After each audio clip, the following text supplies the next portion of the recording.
This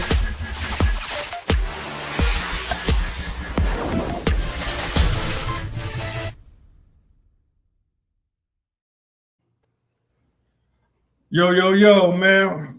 We back at it with another one after a whole week away. We got an episode tonight, man, calling are we getting tired of niggas, man? I'm gonna just be blunt and straightforward, man.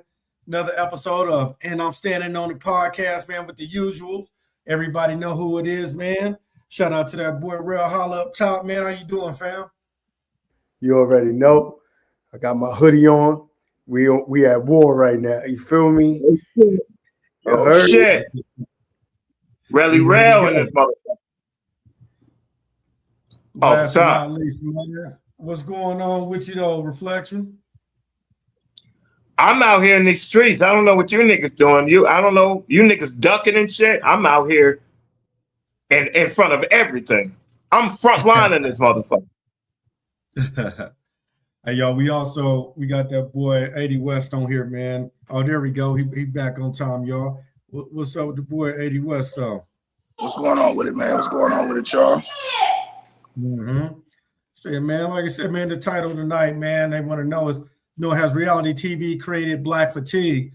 For those that might not understand the clear definition of black fatigue, and it's not the political answer that y'all might look up, but it's a term that came out. I think it started a little bit at the beginning of last year, man. And basically, it's just, man, you just getting tired of what niggas is doing, man. You know what I mean? So you fatigued of it. It's more of the what they probably would call the ratchet shit, ghetto ass type shit, the shit that don't make no sense to people, man. Like, man, you keep seeing the same shit. Like, damn, when is it gonna stop, man? You making the culture and you making us look bad. Like, for instance, I was just telling them before we went live, you had Martin Luther King Day Monday out in LA. They was on Crenshaw, man. All the youngsters out there fighting, getting it up. It was so many people fighting. The police couldn't even break it up. They just created a barrier in a straight line and just let everybody go ham on each other. You know what I'm saying? But Brown, man, I know the reality TV, I know that's kind of big up there and kind of like where it started a little bit out there in New York, man. I used to watch the little show with Peter Guns and all them and DC and, Yandy and all them. Man, so what's your opinion on the reality TV, man, and just the way it makes it, and also do you think it has an impact to the viewers that's watching it, man? You think they're putting out the wrong image and sending the wrong message? I definitely think they putting out the wrong image. I definitely think they putting out the wrong message because at the end of the day, right, like and these people is so-called people with money, right? So if y'all got money, but y'all looking like fools, y'all like it's constant fighting. You got women that's supposed to be looking glamorous and luxurious, and they over here fighting each other. Okay, and then what I also learned about a lot of these reality shows, the crazy part about these reality shows, they're made by black people, but they're made by black people that's not from here. They're made by black people. Like Mona Scott is Haitian. Mona Scott is not African American. She's Haitian. The one who did Basketball Wives or whatever, I forgot what she is. The dude that got the chicks on Tubi on Baddies, like he's from somewhere. So it's like you got all these people making these reality shows, but they don't come from the hoods we come from. And I just feel like all they did was exploit, right, the ghetto-ness and the ratchetness. They're not really pushing, a positive message through our people. And it's like, at what point, at some point, I feel like you can't even blame the music, right? No more, because we all listen to the same music. That didn't make us, do certain things. We was able to listen to Onyx, Tribe, Wu-Tang, Too Short, Eazy-E, Ice Cube, NW. Like we was all able to listen to all these artists and not go out there, and we wasn't out there acting out the music. You know what I'm saying? So I just feel like with the reality shows is showing something, but it's like, oh yeah, you can still get money and be hood. You can still get money and be ratchet. You can still get money and be ghetto. You know what I'm saying? And it's like, yeah, really, we just I feel like it's just a cycle. Like we're not getting no. It's crazy. We're not getting no Cosby Show. We're not getting no Living Single. We're not getting no, we're not getting no Martin. We're not getting no Fresh Prince of Bel-Air. Like now, and then even when they try to make those shows, those shows don't even get pushed. You know what I'm saying? Like when they make shows where it's a nice black family, it's comedy, but it's like they're not pushing those shows. All they pushing is the ratchetness. All they pushing is you know what I'm saying? It's crazy, man. And that's my view on it. I don't even watch those reality shows, to be honest with you, because I just feel like it's beyond entertainment now. It's really just like, I feel like it's brainwashing now. I feel like you know what I'm saying, especially to these young chicks out here, because they just following suit. That's why a lot of these chicks all talking about, oh, I deserve 5-star dinners and being flown out, and they saying this shit. They saying this stuff because of what they watching, because they feel like, oh, I could be Erica Mena. I'm supposed to be Erica Mena. I'm supposed to be Yandy. I'm supposed to be Amina. I'm supposed to be Tara. You know what I'm saying? What's your opinion on this then, 80? Man, it's the powers that be. The people that make the decisions is the one, like you said, Rail, about them not pushing and this and that other. The people that make the decisions are the ones that are pushing it. It's the people with the real bag that are pushing this decision. And it's just like the music. You know, if a conscious rapper tried to come out right now, they wouldn't even have an opportunity to shine, because the labels ain't finna push no conscious rapper right now. You know what I mean? The people that make the decisions, so they can exploit it. That's how they make their money, off the exploitation. That's just how the controversy makes money. The nonsense makes money.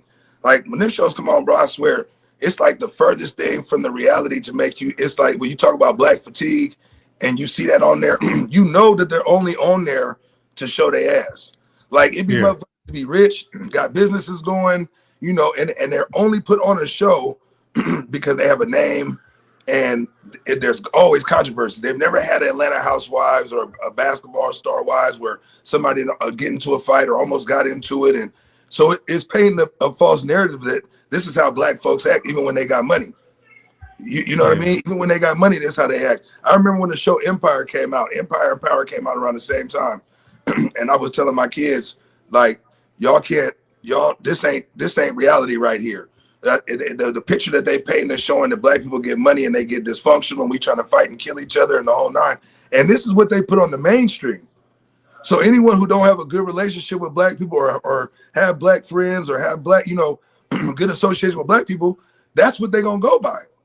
They're going to go by like, this is how they act. This is what they do. They get money, they destroy each other. And then it also puts those kind of pictures in the weaker minds' heads, right? This is, even though it's entertainment, it's commercialized, it's glamorized, it's put out there like this is how it's supposed to go when you finally get your money, and you know you break up with the family and you cheat, the husband got to cheat, and you know what I mean. It just puts us to where we always got something negative. Even with the reality shows, it's the same deal. Yeah, I was gonna see reflection, man. What's up with you, man? What's your opinion on it, man? You think it's creating a false narrative, man, a bad look, or do you think it's real what you're seeing? Not like on the show, it's real, but do you think that's real life? I think it's real life. I think the regurgitation of the younger generation is here. I think a lot of the older generation has got complacent. I think they're comfortable. When you look at the former Black Panthers, now they want to come out against the new Black Panthers. Instead of supporting the new Black Panthers and educating them and pulling them to the side, they want to sue them for monetary gain. they want to now come against them for monetary gain.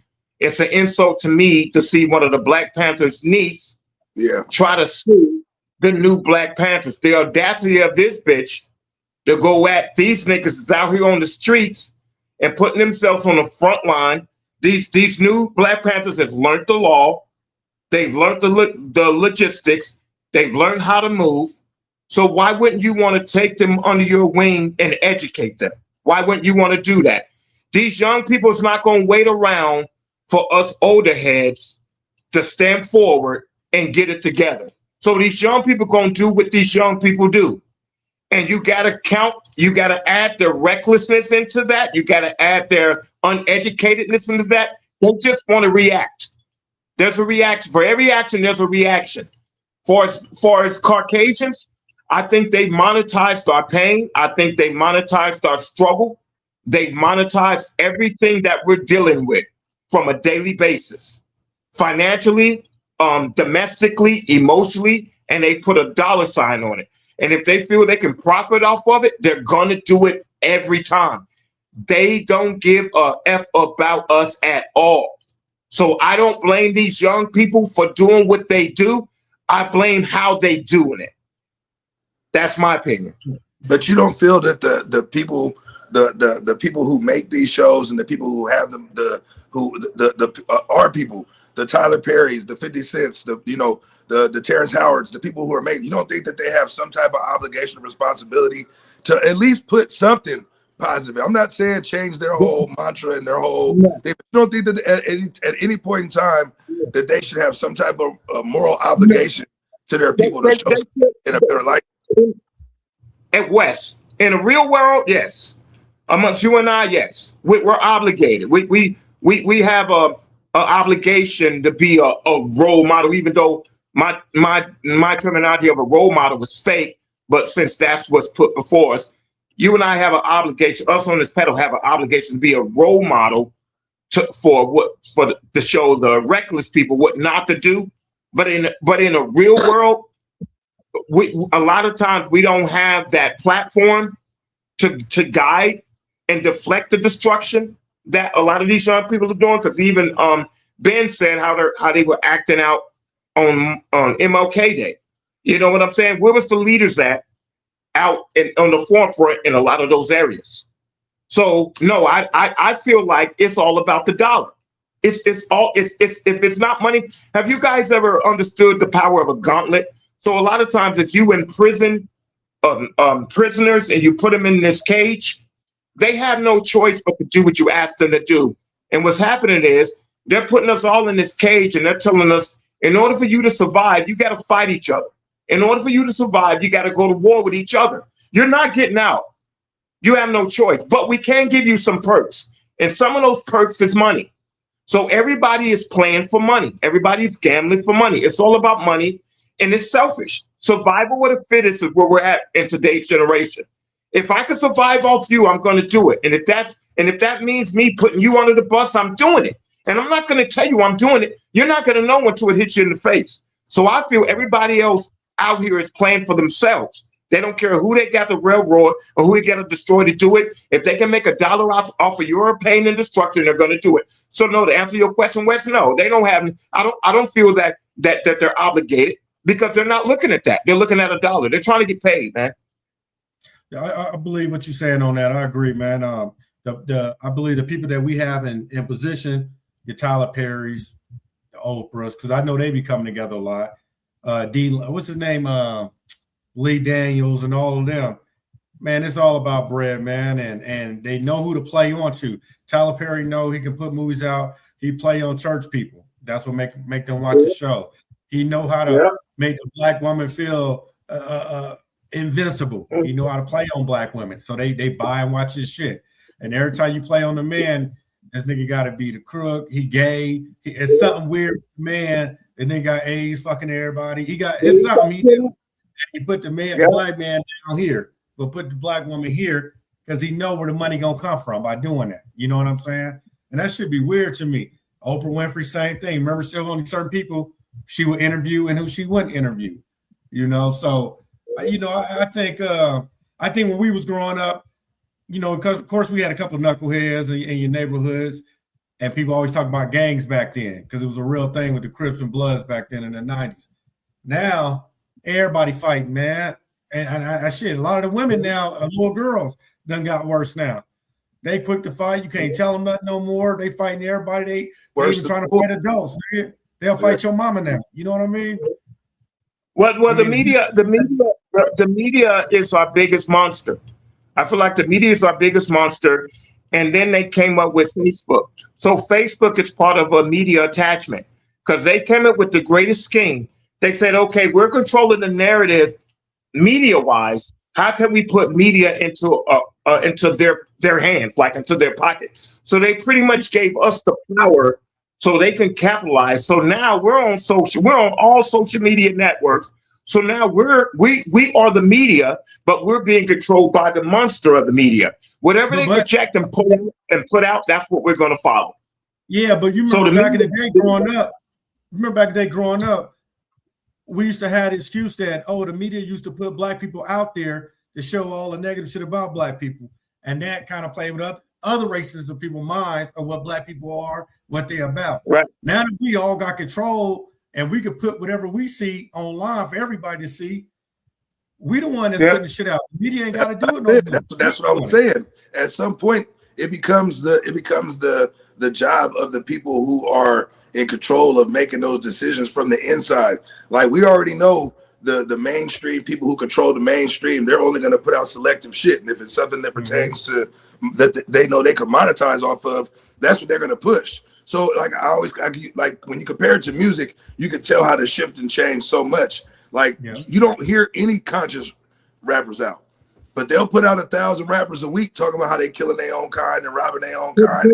You know what's so bad? It's so bad. You know, even like J. Cole right now, he said he's putting out his last album. Yeah. He said he's done. Yeah. He's putting out his last album. You got Andre 3000 playing the flute. Yeah. I think J. Cole lost. You don't hop in that arena of what rap is. Rap is competitive. If you look back at breakdancing, when niggas breakdancing on cardboard boxes, doing all this, it's competitive. When you look at how the DJ was birthed, it's competitive. Now he's competing against another DJ. When you look at how the first rapper was birthed, it's competitive. J. Cole failed because he didn't want to be what the organic of rap was. Rap came from originally competing and putting your hand in that gauntlet saying, my penmanship is deadly. So this nigga want to call me out, I'm going to call him out. You know, shout out to KRS because he understood it. He understood it. I think J. Cole, not to veer off too far, I think J. Cole, if his album is not coming at what he failed at, he should retire because I would retire. He failed. I don't support J. Cole. I don't support his goody two-shoe message. None of that. Nobody is not trying to hear a Martin Luther King today. Only thing I'm trying to hear today is Malcolm X. I'm not trying to hear a Martin Luther King. I'm going to tell y'all that right now personally. I'm not trying to hear it because niggas is out here hurting. Niggas out here struggling. You got niggas out here that committed a domestic felony, a domestic crime, and they can't even get a job now because now that crime has been posted on their history. And when your job do a background check, that job that you've been in for 20, 25 years, you're now walking in that door, that employer, and they sending you your to-go home papers because they just did your background check for the third time and it's come back with that domestic situation on it. What is a nigga to do when you can't even work now? What do y'all expect a nigga to do when he can't get a job now? He can't feed his family. He can't keep his lights on. There's got to be a regurgitation somewhere. If you suffocate something so long, it's going to explode, and you can't protect how it explodes. It's going to explode, and I think that's where we're at. We're not at a MLK level now. We're at a Malcolm X level, and even worse. So we got to let the chips fall where they lie. It's almost like we need a coup d'etat. We need one because nobody is safe. Why ain't these ISIS niggas going in the hood? Why aren't they going in the hood? Because they know it's going to be a lot of dead bodies on the official side. They know that. There is no places that they can glamorize and say, They went into the ghetto and the gutter of the hood, trying to remove people from the hood. They went playing it safe. They in the hood. They're playing it safe. No, they're playing it safe. Nah, they in the hood. I forgot. I could pull it up. I forgot. It was. They know. It was a black area that they went into. They Chicago. It was Chicago. I think it was Chicago. Yeah, and they went in the hood. They in the hood. But they in the hood in Philly too. Yeah. Matter of fact, I ain't even gonna lie to you. No bullshit. Matter of fact, just the other day they was doing the checkpoint across there's a bridge. There's a small bridge that goes from the Bronx to Manhattan on the West Side Highway. They definitely was checkpoint. It was all kinds of police there and ICE there. So they here. They in it. I can tell you right now where I'm at in life, and if a younger person asked me what advice I would give them, I would say disconnect yourself from your family. If you're ready to make a change, you can't be attached to anything emotionally. So whatever that is, make sure your kids are straight and everything. But my personal opinion, it's wartime because shit ain't getting easier. It's getting worse. And it's going to affect the strongest of us. I don't care how strong you are. It's going to affect you. These higher people don't care about us. They don't give a fuck about us. And they're going to continue to apply pressure. And whatever way they can monetize that pressure and that pain, they're going to do it. They're going to manipulate the media, and they're going to manipulate social media to do it. So I'm with the renegade. I'm with the renegade shit. If I didn't have a 12-year-old or 8-year-old, I would be off the Richter scale right now. I wouldn't give a fuck. I would be off the Richter, because it comes to a time to where you have to ask yourself, what are you actually living for? I wake up every day and all I'm doing is paying bills. This is my legacy. This is what I'm leaving behind is chasing bills. Like, I want to chase something greater than that. Like, what are you living for? And I don't want niggas to give me my flowers when I'm dead, because I'm dead. How can I wake up out the grave and say, thank y'all so much for these blessings. Thank you so much for the accolades. I don't know no dead man that has woke up and heard his flowers being given from the grave. So niggas wait till you dead and you can't do shit. I don't want to wait till I'm dead. What are you doing right now that's impactful? What are you doing right now in your life? And I want to say this to you on the panel. What are you doing right now, myself included, that's impactful outside of chasing a dollar to pay for your dwelling place? Niggas is hurting out here, bro. We need something that's substance, that give you something that internalizes your worth. And nobody has a worth internally, only externally. That's why niggas gravitate to the fortune, jewelry, gold, money, and the cars. There's nothing internal. If you look at the rap industry, it's all about materialistic. If you look at the Hollywood industry, it's all about the flashy, the clothes, the Louis Vuitton. Nobody gravitates to worth. But this is why I say that as the older generation or the next generation, to be able to set the tone and the standard, especially for the ones that are in control of making these higher ranked decisions. And what I mean by that, as far as the media goes and what's being put out there and the narratives that are getting pushed out there, at some point it becomes on all of us, because anybody who wants to see something change should be part of the solution to making things change. You can't just speak what you would like to be this way or do other. Wes, it takes nuts to make a change. It takes nuts. But it also takes try. See, a lot of times what happens is a lot of people have a lot of good ideas, but they leave them at ideas. They don't put them in pursuit. And that's the reason why a lot of shit is done. But this is where we have to be educated and understand what is the small things that you can do. No one person can change the narrative of the whole face of a culture, but what can you do specifically within your arm's reach? So me, myself, personally, I coach football in the hood for 25 years.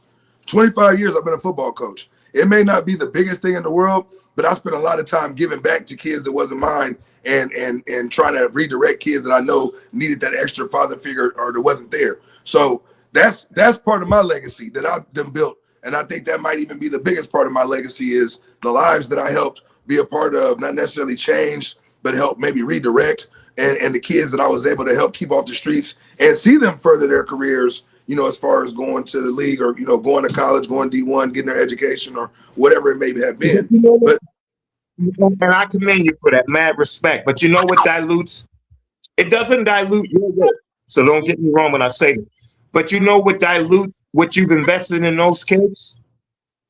Is when they go home to that father or that mother, and that mother and father doesn't elevate what you planted in those kids. Definitely. When that mother and father doesn't fertilize what you planted.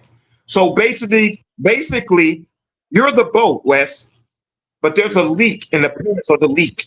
So all you're doing, all those kids is doing is they're taking what you're watering into them and they're dipping it out of that boat that's leaking. It has a hole in it. You can't keep a boat afloat when it has a hole in it. You're So right, you're watering you absolutely right.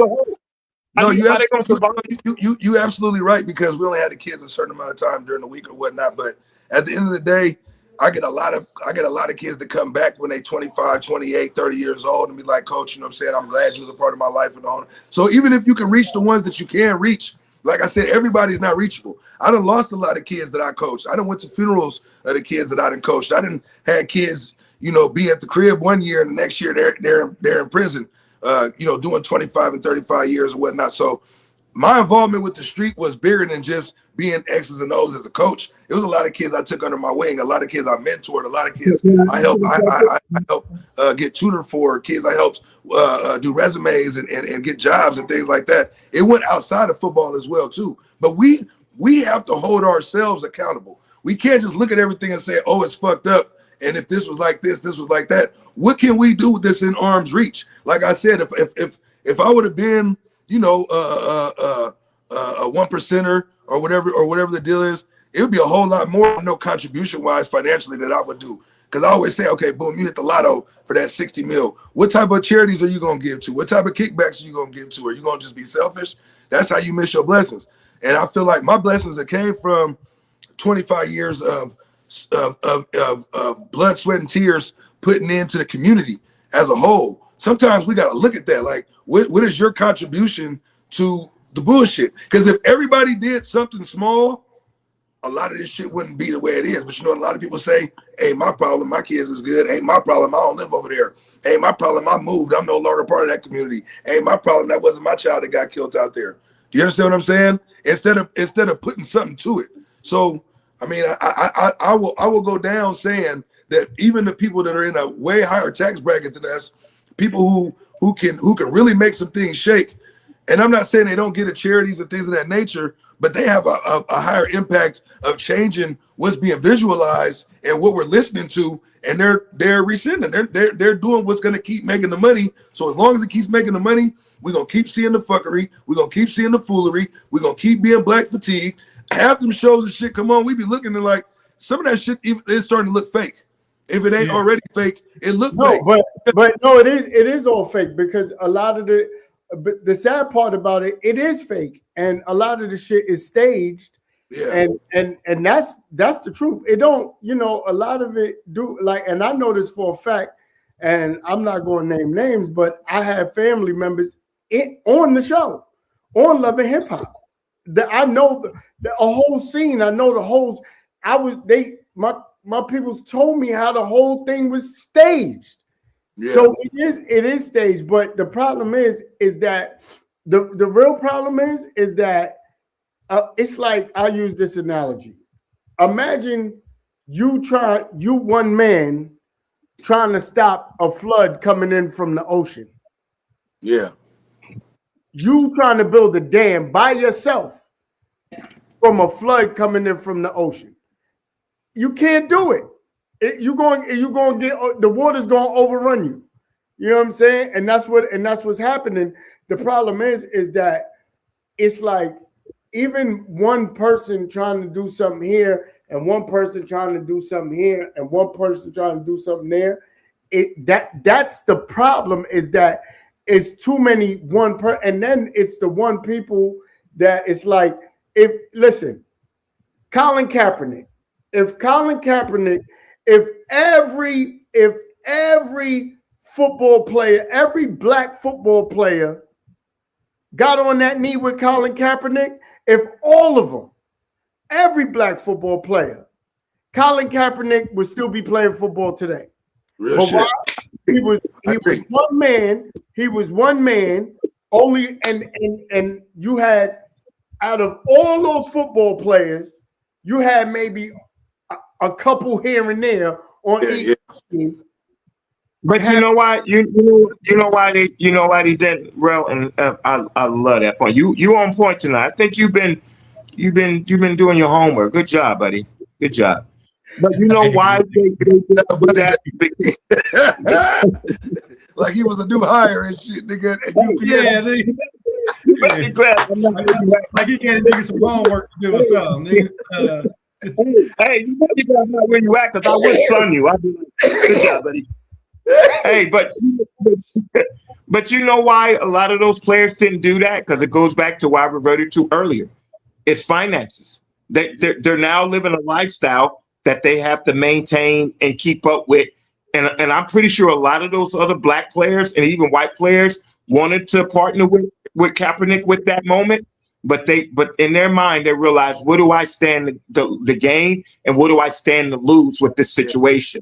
No, you're right. And so it goes back to, we have to create our own internal finances. We have to take the power back. We, the people, have that power. Our weakness and our failure is the same thing that Superman's failure is. It's kryptonite, a fucking rock. That's it. We have to unite with each other in order to dominate and control the higher power. Because these higher powers are controlled by the dollar. If we can control the money that they make off of us, we can control everything else. But we have no unification. We have no unification. No, let me tell you what's worse than that, though. The way they blackballed Kaepernick, nobody ever is gonna do it again. Because they made sure they made an example out of his motherfucking ass, to where, okay, you try to be an individual out here if the fuck you want to, and you see how this motherfucker, because I don't give a fuck what nobody say. For the first 4 years that Colin Kaepernick was out of football, he was better than at least 10, 15 quarterbacks in the league still. I don't give a fuck. Nobody try to tell you. They'll try to give you a bunch of bullshit and the whole nine. I know football. He was better than at least 10 to 15 of the football starters that was there. But no one wanted to take a chance by picking him up. Blake Kaepernick for that, Wes. I hurt for him because he gave up his dream. He gave up his career for something that never flourished to what he thought it would. Yeah. I think he didn't think that through. I think it was an impulse decision. And what he should have done was he should have did like the gladiator does. He gets behind the scenes and he find out, how many soldiers do I have before we go out here on this field? How many niggas do I have that's going to support what I'm about to do? And that's what Kaepernick should have did, and he failed to do that. He was out there one man, maybe a couple of stragglers. So it goes back to what I said. You have to have a strategized plan to be able to follow through with your mission. Here's the thing, though. He wasn't doing it for recognition. So it wasn't one of those things where he was boasting to his people, or he wanted to capitalize off of it. He wasn't doing it for recognition. I didn't say recognition. He wasn't saying recognition. No. The reason why I'm saying he didn't do it for recognition, the reason why he didn't broadcast it to teammates and let people know what he was going to go do, because he wasn't trying to make a scene. Wes, how is that broadcast? If I come to you, Wes, if you my brother, right? I've been knowing you since yay high, and I got a bully at school. Hey man, I got problems. I got issues. I'm gonna come to you and I say, hey man, can you help me? Because now this one person has gathered other people, and when I show up today, I can't handle all these people. Can you help me? Can you support me? That's all I'm saying. Has to do with recognition. I think he didn't know where his support was. Kaepernick didn't know where his support was. He was left out there to make that movement by himself. He made that statement by himself, and he suffered for it, and he gave up his dream. I wouldn't have never done it. You can't do that by yourself. You shoot yourself in the foot. I don't know no nigga that has a 9-to-5 job, and if your job is to wear this vest to work every day that this employer wants you to wear, and you come to work without this vest, you're gonna get fired. This nigga knew what it was when he got hired from the NFL. He knew. He knew what it was. You're gonna get fired if you go against your job code. Yeah. Kaepernick went against his job code and he got fired. But I guess That's my point. I guess the point I'm trying to make was when he did it, he wasn't looking for attention. He wasn't doing it in the eyes of. It was more of a solidarity type deal for his own. We know he wasn't. We know he wasn't. But he looked stupid because he was left by himself. He had a couple of strikes, but he was left by himself. I don't know no man that could win a war by himself. He looks. I wouldn't have never kneeled if I didn't know I had at least 20 niggas on my side to kneel. I'm not kneeling if the rest of the 19 other niggas is not kneeling. I'm not kneeling because I'm not sacrificing myself for y'all or for any other movement. Hey, your people will use you. Your people will use you. He got gassed up. I'll keep it 100, man. They don't want to speak on it. So Kaepernick went to Reno, right? Quarterback. That nigga used to be running around out there, messing with all the white chicks, all the girls. When he went to the NFL, that nigga started messing with the black chicks. She gassed him up like how Erykah Badu did, old boy from Outkast. Had the nigga girl afro out, kneel. He black power, and this nigga half black. You lost your job. Wow. And you got kicked out. See, when you out there Reno quarterback, you got there playing with all the white girls, all at the Silver Legacy and shit, at the Toronto hotel. Nigga, you ain't getting in trouble, man. I ain't gonna blame it on the chick. I'm just telling the truth, bro. Like, you told me that, man.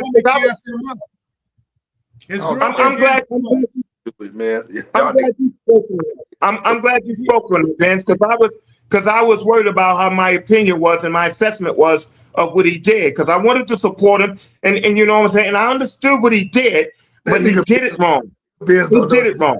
That nigga Ben said he got with the black bitch and all of a sudden the nigga man, don't listen to that nigga Ben, man. No, I'm being for real. Hey, Andre 3000 ain't been the same after Erykah Badu, man. That a lot of niggas. Andre was always Andre put on the turban before he got with he got Erykah Badu and started putting on shoulder pads. That was Common you talking about. That was Common. Common is the one who got turned out. Hey, Andre 3000 used to have an A hat on, nigga, cool ass nigga, Southern Playalistic. You know what I mean? He got with Erykah Badu. But once he got that money, his shirt off.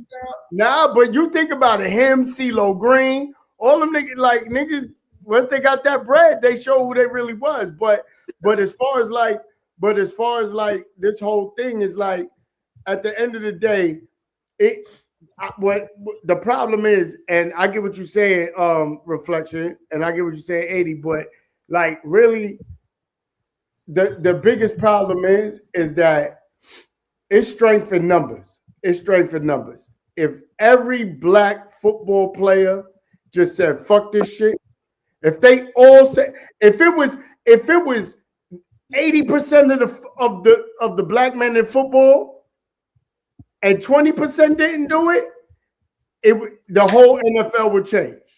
The whole NFL would change. If more people supported Ice Cube's 3-on-3 than the NBA, the whole NBA would change. I'm so glad you brought that up, and I know Cube is hurt. I know he's hurting with that. Because look how many black financial wealthy niggas that had the power to support him. Look how many financial internal niggas, but yet they dapping Cube up like he's the homie, like he's like, nigga, you're not my homie. Like I'm trying to take the power from these white folks and put it in our hands. And what support is Cube? What support is Cube? Why won't we got the big three going?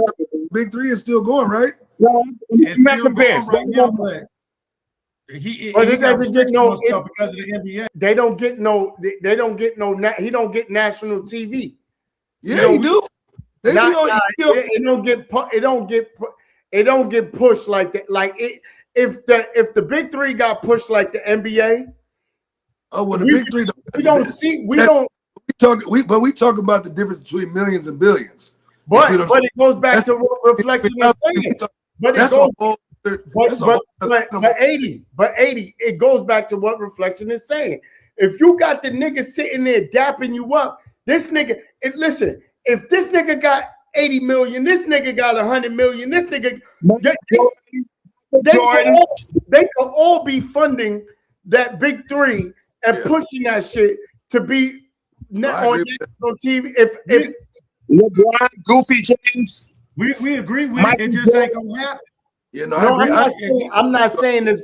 I understand what you're saying, Benz, but it goes back to what Reflection is saying. Niggas is smiling in his face and they putting up no dollars. If niggas put up some dollars, it'll change things. Like even I forgot who it was. I forgot what they was on the podcast. I think it might have been. I forgot who it was, and he was like, nigga, we all got money. He was like, nigga, you can open the gym here. I can open the gym there. Like he's like, we could be doing this shit, and we ain't doing it, and that's the truth. It ain't. You don't see niggas. You don't see niggas out here. You don't see. That's why we lose. That's why we lose, because we don't know how to come together like the rest of the cultures do when it's time for them to build. I mean, if you notice, a lot of our defects are cultural defects, because culturally we are not taught a lot of the stuff that we need to be taught in order to survive. So we're always in fight or flight. But 80, that's not an excuse no more, boy. I'm not saying it's an excuse, but it is part of the problem, because you got to think about. But 80, I hear what you're saying, but now it's niggas with millions now that didn't have millions before. I understand that, but what I'm saying is, just because you got millions don't mean you was taught. Look how many niggas get millions and lose it. But here's what I'm saying. Here's what I'm saying. Are we seeing 50 Cent, Rick Ross, Jay-Z, all these niggas come together and say, yo, we gonna do this? No, they not doing it. These niggas know business. Rick Ross got he busy. They know business. They know business. They know business, but unfortunately, they all competing with each other, and that's our biggest problem. Is there somebody always want to be the big dog? Somebody wants to be the main nigga. Instead of niggas coming together, saying, you know what? I'm gonna take what I got. Everybody just put in 6% of what you got. My 6% might be different than your 6%. Reflection 6% might be different than Benz's 6%. But if we all putting in 6%, whatever it is at the end of the day, let's put that in the pot and create something to build something. The problem is nigga, I don't want your pot to be bigger than mine. He don't want his pot being bigger than his, and that's why we can't fucking get nowhere. And this is where the black you can't tell me what to do. I got to be the head of it. Yeah, every nigga want to be the boss. He comes in. Niggas want to make their own rules. Niggas don't want to participate. Niggas want to do the shit at their pace. Niggas want to overthrow the goddamn the leaders or the executives without even having the qualifications it takes to overthrow a motherfucker. It's the same thing like Reflection was talking about earlier with the Black Panther situation. You know, I follow the brother Paul Birdsong, you know what I'm saying, from Philly. And you know what I mean, he seemed like a legit brother, what they standing on and what it is they're doing. But instead of motherfuckers saying, you know what? We getting some motion on this right here. Let's collectively come together. This shit been out for the last week. Hold on. Ever since Brad did the reel, the highlight reel of him holding that automatic pump and making the safe flight comment, that shit then exploded on the internet. This shit happened within 4 days. No bullshit. Just within the last couple of days. No bullshit.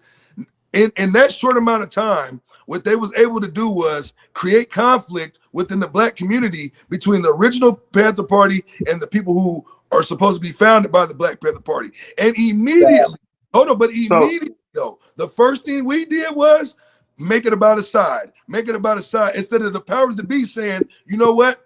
Okay, we see what you brothers is over there doing. Let's get together, X, Y, and Z. Let's map this whole thing out. Now we bigger by the numbers. We just talked about the strip being the numbers. But hold on. Let me say this one last part. The media did its job so fucking rapidly that the next time the shit was posted, it was already a division. It was already the Huey P. Newton's niece coming to press and talk about it. It was already other founding fathers or people who were making their statements about it. And it immediately created divide within the black community. Now that's exactly what we're talking about right here. I'm talking about instantly it created conflict and separation. So it goes back to the playbook. The white man, okay, let me relax. The Caucasian man is going back to the playbook of slavery. When he saw that same divide, West, with slavery. That's why he was able to manipulate blacks against blacks. He said, hey, if you know any niggas are trying to escape, we're going to give you some cornbread. We'll give you extra cornbread. We give you extra beans at the dinner table. You can even eat at our table if you let us know who's trying to escape. How much problems do you think Harriet Tubman went through when she was trying to help niggas. That they created niggas like Hold Steve on. of the jail. Question. Niggas like I Steve. can almost guarantee you. I can almost guarantee you that this new Black Panther movement, which is not going to last long, Man. God bless them. I can almost guarantee you they probably reached out to the old Black Panthers. And do you think them old Black Panthers answered the call? I don't believe they answered their email. I don't believe they answered their text message. But they want to answer now if they see it's monetary gain to it. Now they want to answer now. So you think them niggas gonna wait around? They're gonna say, okay, fuck them. We just gonna get out here and make it do what it do. But their failure is they haven't been educated on what the Black Panthers was originated from. They were originated from a whole new different situation. You're not supposed to be out there fighting for nobody else. You're supposed to be fighting for us. Same thing with the Crips and the Bloods. These niggas are fighting against each other. That's not how the Crips started.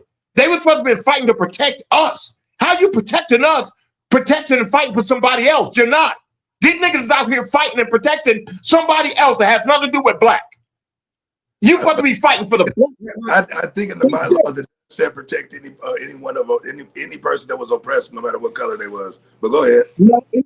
But it started at black first. We was for us first. Same thing with the gangs. It was supposed to be protecting us first.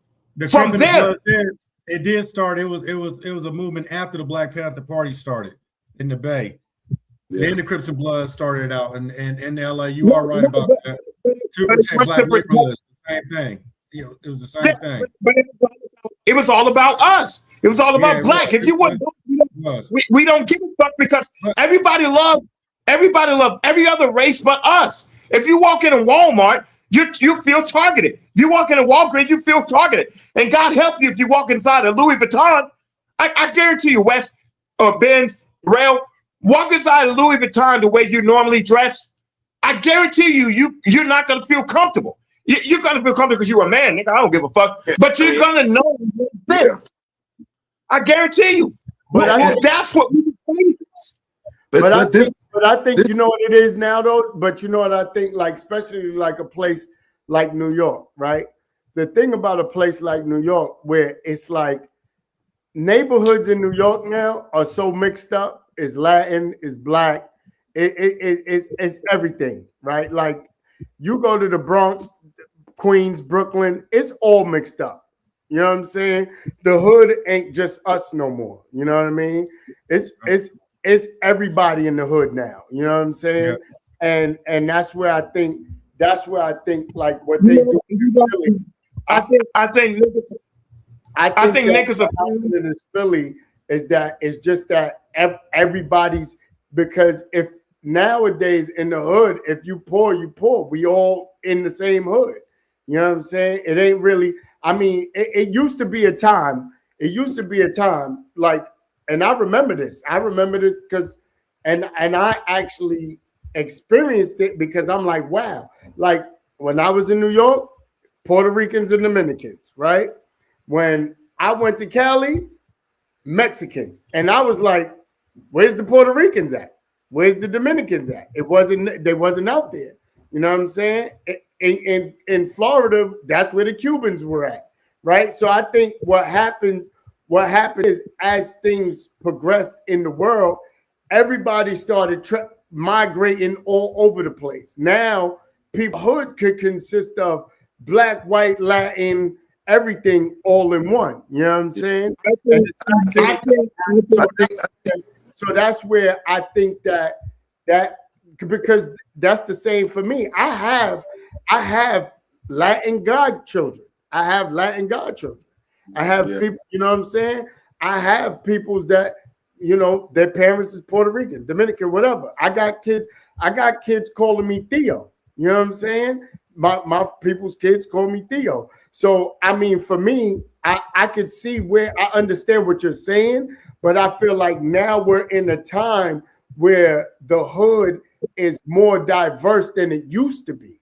Because it was at a point where you had Harlem and you had Spanish Harlem because we were divided, right? We were divided in that way. And then people started migrating and the hoods, Spanish Harlem and Harlem started getting mixed up, You know what I'm saying? Because you had Spanish people moving to the west side. You had, because Spanish Harlem is the east side and Harlem is the west side.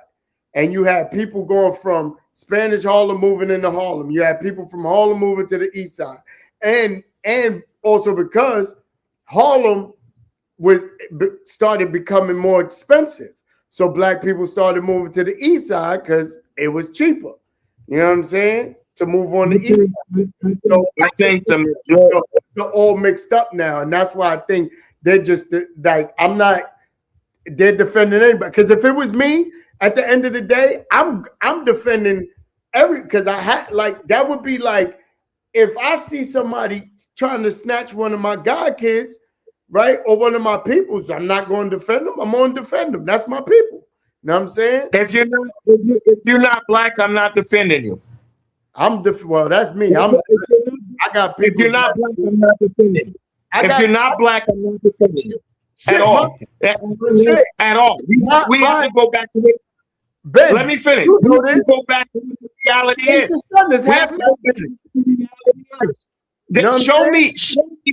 Show me one black person that has not been treated outside of its color, that has not been treated righteously outside of its color.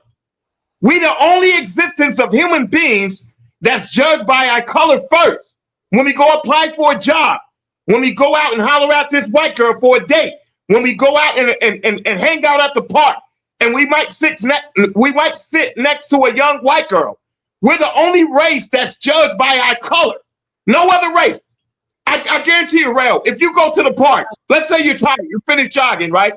There happened to be this young Asian girl sitting, just say forget she's young. There happened to be this woman, this Asian woman sitting on the bench. You're tired, you're running with your dog, and you sit down as a black man.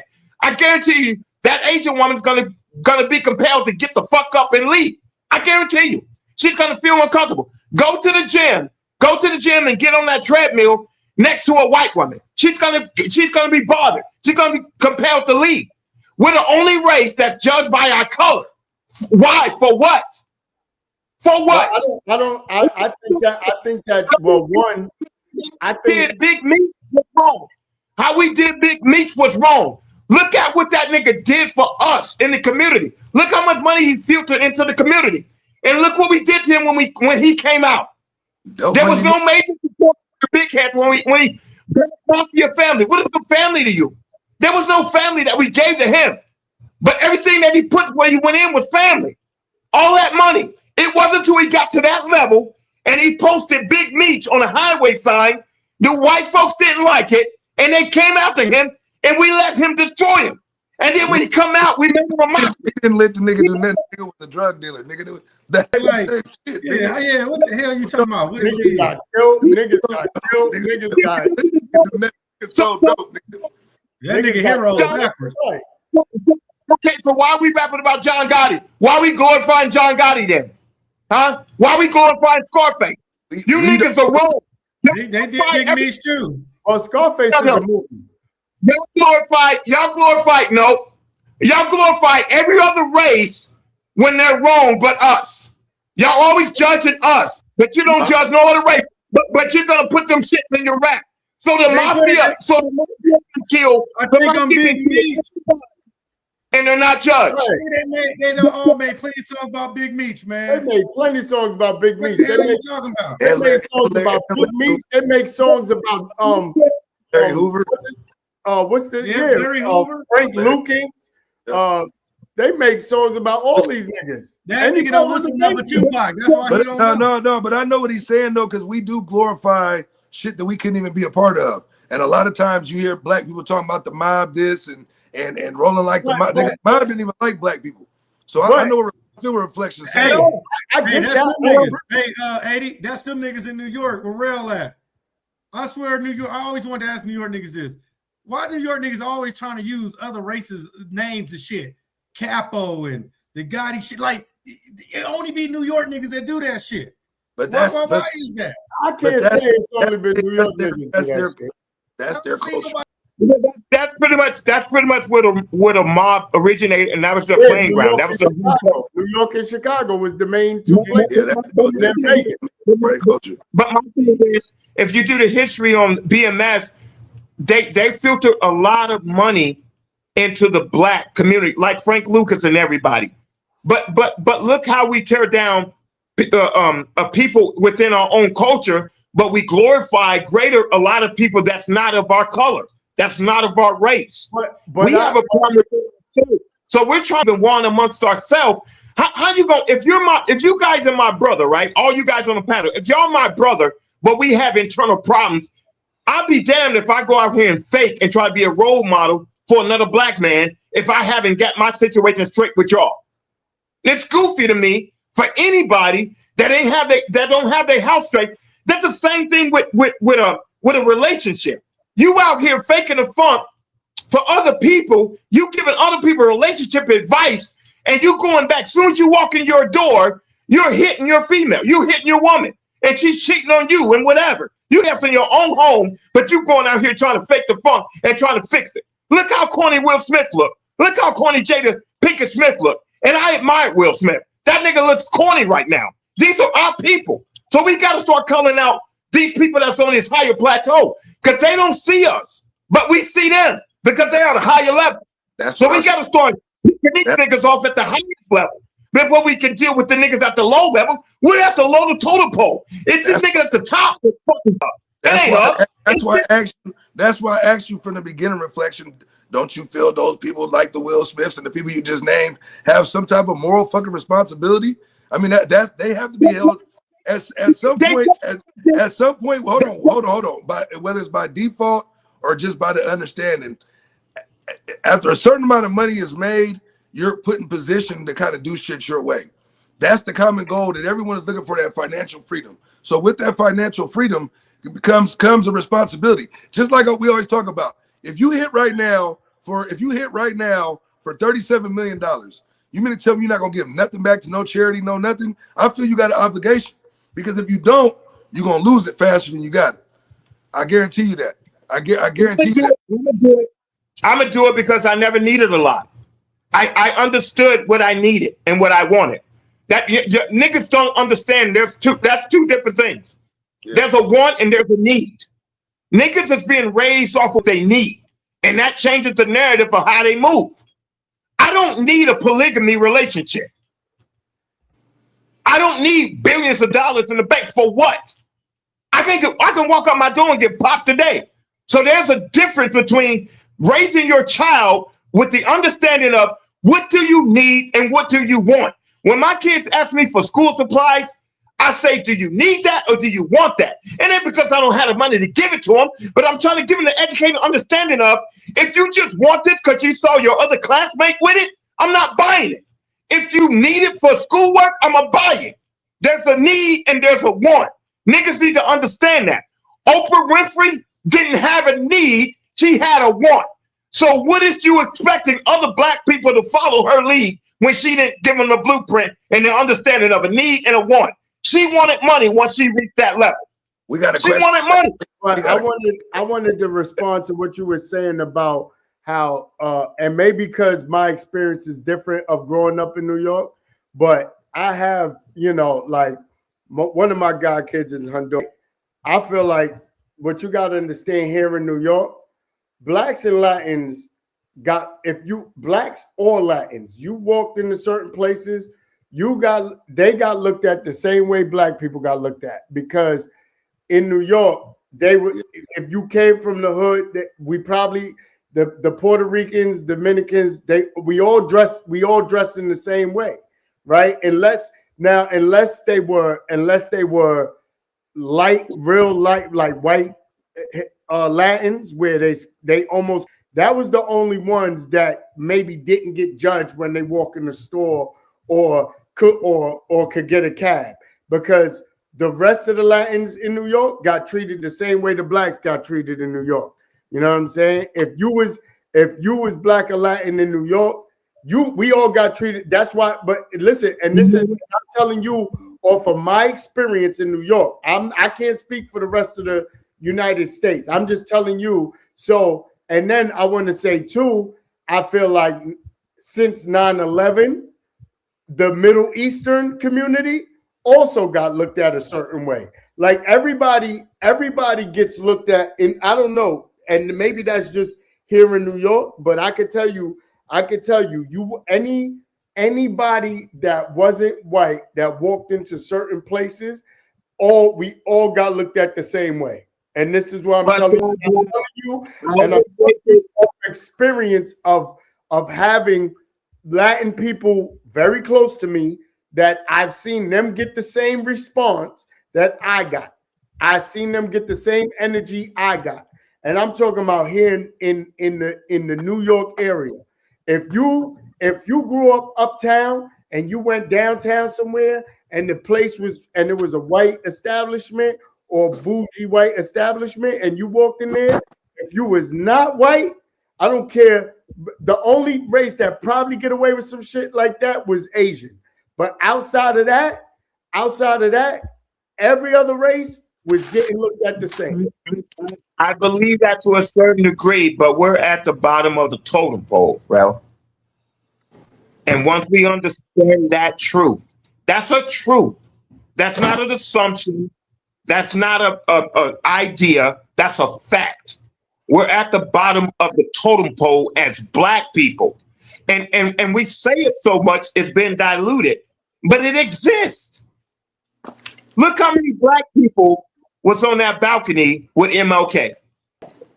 Why do we not make sure that we have the awareness that when he walks out, these white folks, these Caucasians are after us?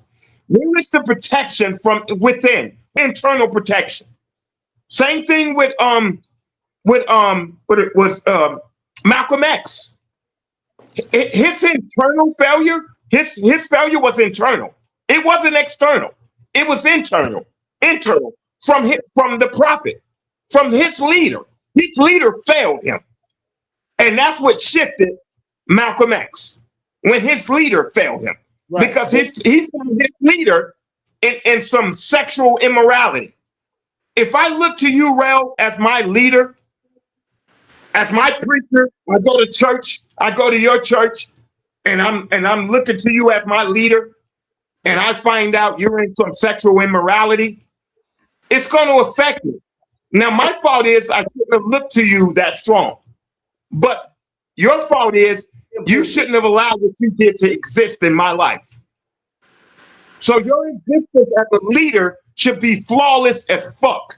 And whatever sacrifice you have to make to lead me, to lead us, you have to make that sacrifice. A lot of Black folks don't want to make that sacrifice. But you know why they don't want to make that sacrifice? Because but you got to understand the reason why they don't want to make that sacrifice is because right now, even if you look at, let's say the Bill Cosby situation, right? Even if you look at these situations where, and not saying that they write Diddy, R. Kelly, Michael Jackson, Prince, right? People, Bob Marley, like what they have instilled is a fear. They instilled a fear of, if I do this, they're gonna come get me, right? And there's some people that's out here that, you know, they try to, like, you know, you got the Dr. Umars and all that, right? But it gets to the point where now the powers that be have the rest of they have 90% of the community brainwashed.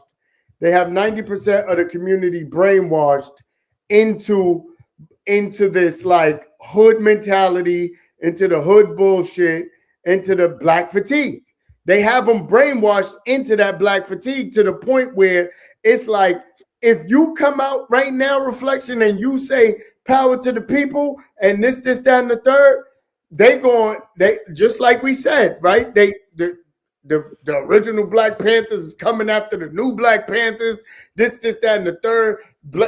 Black Lives Matter, they said they put it out there that was a scheme and they got money and this, that, and the third. You don't even see that shit no more. You know what I'm saying? Like, I'm gonna say this.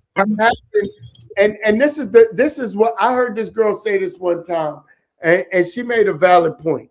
She said, you know, the problem is that we too busy trying to gain acceptance. And instead of if we wasn't trying to gain acceptance and we fought back, it would be a different conversation in the United States. And that's the difference. We so busy trying to get accept, like even what we spend our clothes on. No black clothing line has survived, but Gucci. But we so busy trying to gain acceptance from what these people have made us feel. Oh, if we have this and we do this and we do that and we go here and we go there, we the shit. I'm gonna say this and I'm done. You know what's corny about that? Not what you're saying, because what you're saying is, you know what's corny about that narrative? We're not trying to gain acceptance from them. We're trying to gain acceptance from ourselves. But I feel like if we was gaining acceptance from ourselves, from other black people, we're trying to gain acceptance from other black people. For what? There's a war. To be better than other ones. I don't feel that's acceptance. I feel like to be better than other black people. I feel like that's what it's for. We don't even measure ourselves up to. Let's say you got a white, an Indian, an Asian. Let's say they're real successful. We don't even measure ourselves to them. You know what I mean? That's competition. But we always in competition with each other. As long as I got more money than you, nigga, I'm good. Yeah, it ain't acceptance. You know what I'm saying? It's not acceptance. If we go to the hood, as long as we got the better car in the hood, then the rest of you niggas is broke. That's all acceptance we need.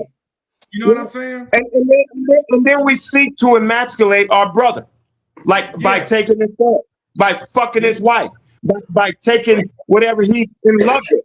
It's so many internal problems that I think it's ignorant for any black person to try to fight what's outside his door until he fix what's inside his house. That's it. Fix what's inside your house before you dare go outside. You just as dumb as a maintenance person. Have you ever met a maintenance person? Let's say you call him stupid, and man. you say, "Hey, man, the janitors catching strays and shit." Yeah, man. Let's say you call the maintenance person, right? And you say, "Hey, my sink is leaking, my refrigerator is not working." So he come in your home and he fix all your shit. Let's say he invite you over for dinner, and everything that he fixed in your home is fucked up in his. What would you think of that? His house is fucked up, but he's fixing your shit. That's like niggas in a hole. That's like a barber with a fucked up haircut. Nobody want no barber with no fucked up haircut. You imagine a barber don't even know how to cut his own, but he gives you that straight cut, but his hair is fucked up. Ain't no way I'll sit in that nigga's chair. There's no fucking way. Shit, real shit. I think, but like at the end, like really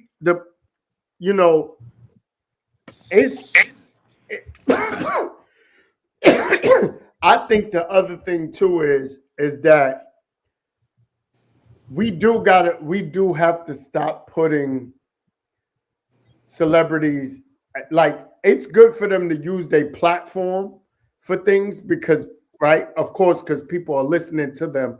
They have a certain amount of followers, this, that, and the third. Like, right now, we can't say there's any real black leaders. We can't say like there's no, and then when somebody tries to be that, the media makes them out to look crazy. The media makes them out to look, oh, they do things to make them to make everybody else think that person is crazy. Yeah, because fear, movement, and love, that's their agenda. If they see something, if they see a movement that's starting to catch wings, their job is to demobilize it. Right. So that's what we have to try to figure out. We got to try to figure out, how do we keep them from demobilizing the positive and the elevation movement that we got going on? That's You know, it. you know what I say. If we can realize the media is the biggest enemy, that would be my first target. Is the media. That would be my first target You know because what? they're delivering a narrative. They're delivering a narrative that does not exist. You What know they what? portraying in news, it does not exist. But You know that's what also would be my on us first though. target? That hold on real quick. That's also on us though. And that's what I was talking about when I said we have a responsibility, because like you said with the same scenario about walking into a Louis Vuitton store and feeling uncomfortable, it's because of what they put out there.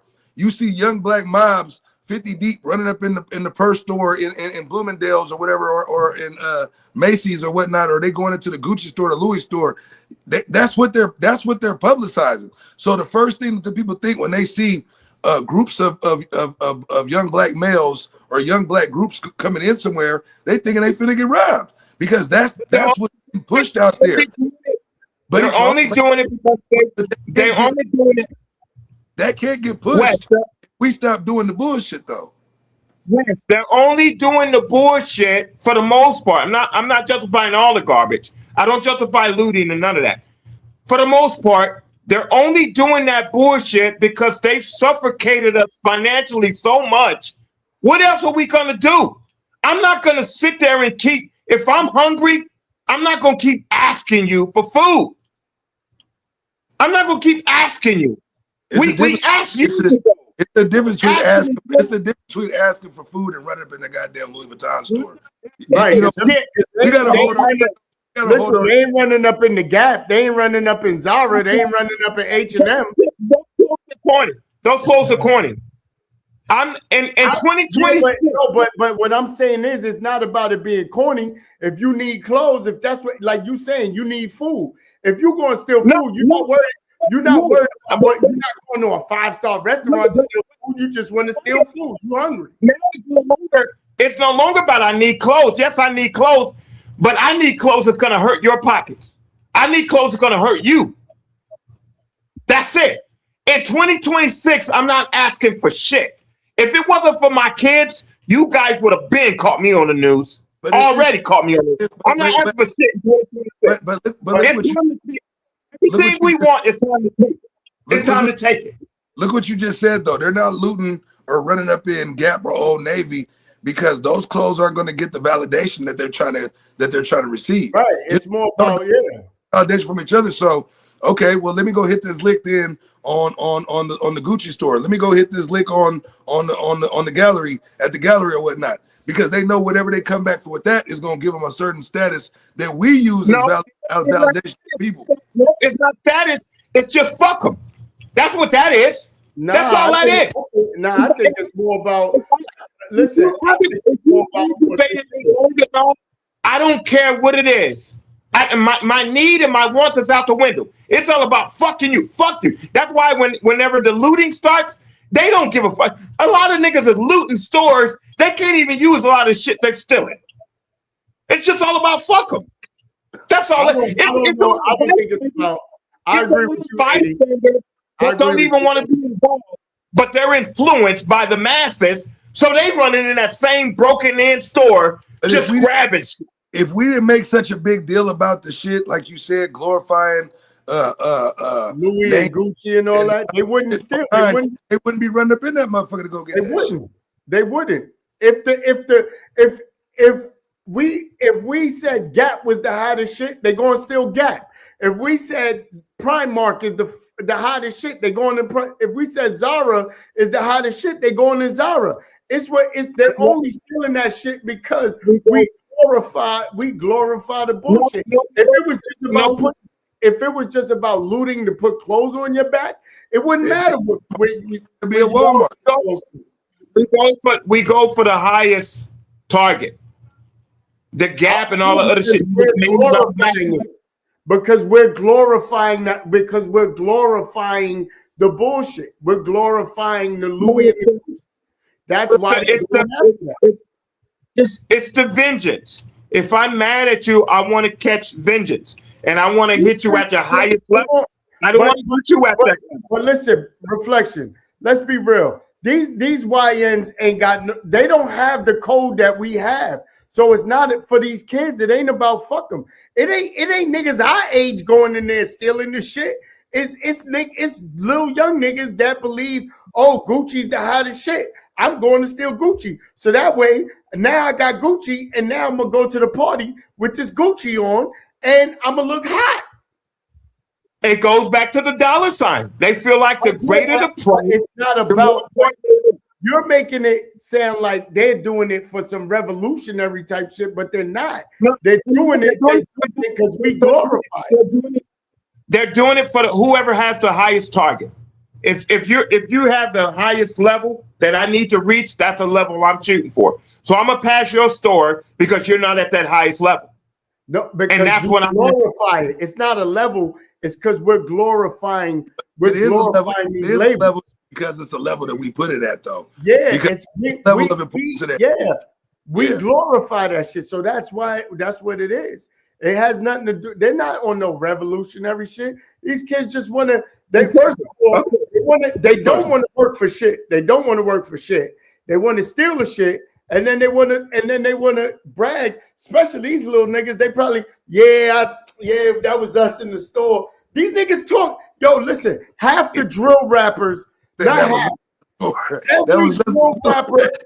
drill rapper in New York got arrested for talking about the shit that they do in their songs. That's happening everywhere.